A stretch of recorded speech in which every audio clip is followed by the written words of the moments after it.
Assalamualaikum warahmatullahi wabarakatuh. Oke, di video kali ini membahas tentang gimana cara optimasi konten kita di TikTok. Untuk kali ini spesifik membahas tentang kita optimasi di segi metadata.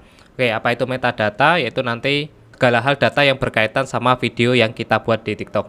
Oke, jadi kalau pengen video kita itu lebih ramah sama algoritmanya TikTok, jadi algoritma itu sistem rekomendasi dari TikToknya lah. Jadi konten kita itu nanti akan disebarkan ke siapa aja, ya nanti disesuaikan antara konten kita dengan target audiensnya. Salah satu cara biar konten kita di TikTok lebih bersahabat sama algoritma TikTok, itu kalian bisa optimalkan di bagian metadata ini dulu.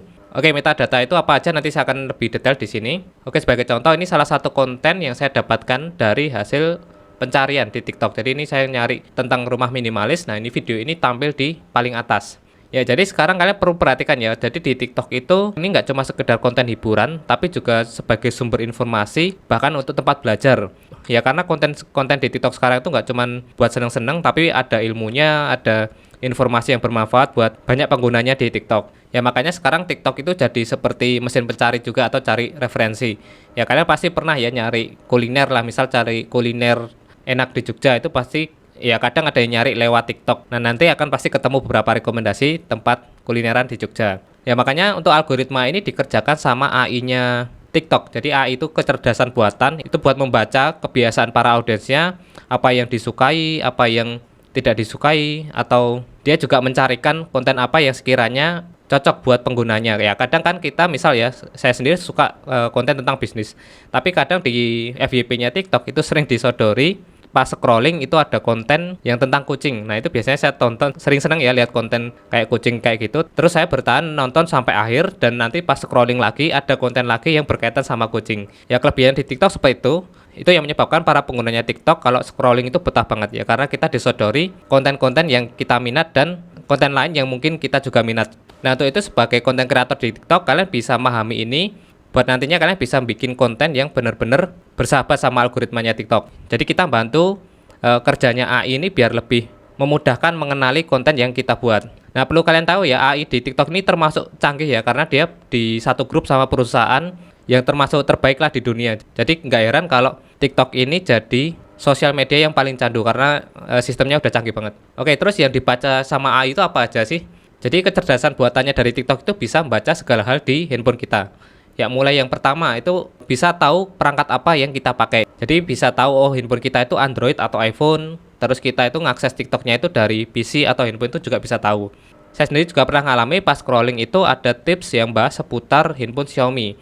Dan kebetulan handphonenya itu yang dibahas sama mereknya Xiaomi dan serinya juga hampir sama. Kalau kemarin pakai Redmi Note 9 yang dibahas itu juga sama Redmi Note 9. Jadi TikTok itu merekomendasikan sesuai dengan perangkat yang dipakai sama audiensnya. Ya pasti yang kalau kalian pakai iPhone itu nanti akan ada rekomendasi misal video tips dan trik tentang fitur-fitur yang ada di iPhone. Ya pasti kalian akan dapat konten-konten seperti itu. Karena TikToknya sendiri udah baca kalau kalian tuh pakai handphone apa udah ngerti.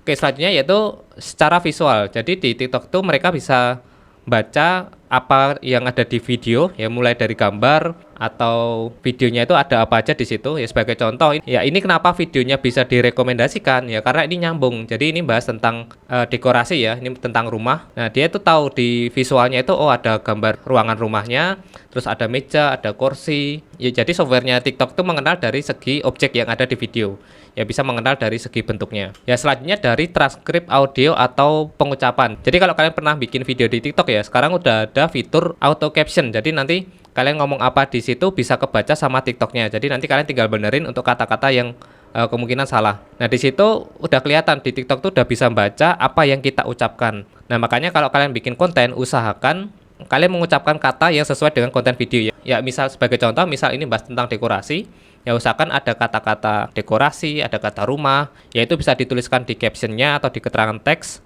atau nanti diucapkan di video kalau kalian pakai voice over. Jadi voice over itu kalian bikin videonya dulu terus baru kalian isi suara seperti itu. Selanjutnya dari metadata video yaitu dari caption, hashtag, sound atau lokasi. Ya, makanya untuk kalian yang bikin konten di TikTok, usahakan untuk caption dan hashtag itu jangan ngawur karena ini termasuk berpengaruh kalau di TikTok. Ya, memang ada beberapa orang yang nggak setuju, wah caption hashtag itu nggak pengaruh sama video kita viral atau FYP. Tapi walaupun video kalian nggak viral, kalau ada caption atau hashtag yang sesuai, video kalian itu akan mudah ditemukan. Jadi sebagai contoh, video ini bisa ditemukan di hasil pencarian. Jadi pengguna di TikTok itu nggak selalu melihat video itu dari FYP, tapi kadang mereka ada yang langsung mencari di fitur pencarinya TikTok. Ini diperkuat lagi, di TikTok itu ada fitur pencarinya sekarang. Jadi kalau kalian pernah scrolling ya, lihat video di TikTok atau lihat di komen, itu ada logo kaca pembesarnya terus sama katanya, dan misal itu diklik, itu nanti akan mencari kata yang ada di logo kaca pembesar itu. Ya makanya sekarang TikTok nggak cuma sekedar platform sosial media, tapi ya udah mengoptimalkan dari mesin pencarinya. Apalagi buat kalian yang bikin konten seputar edukasi atau seputar tutorial, ya pasti ada beberapa orang itu yang nyari atau bahas tema yang lebih spesifik, itu pasti kebanyakan cari lewat fitur search-nya di TikTok. Oke, terus sebagai kreator, kita gimana untuk cara mengoptimalkan ini? Jadi kita bikin konten usahakan sesuai dengan tema yang kita bahas.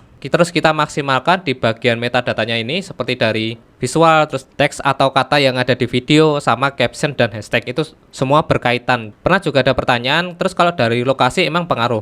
Ini pengaruh banget ya buat kalian, terutama yang punya bisnis secara offline.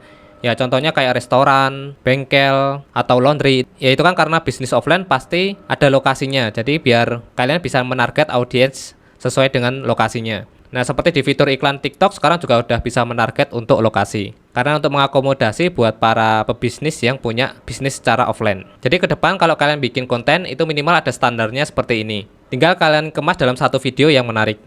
Sekian video untuk kali ini. Wassalamualaikum warahmatullahi wabarakatuh.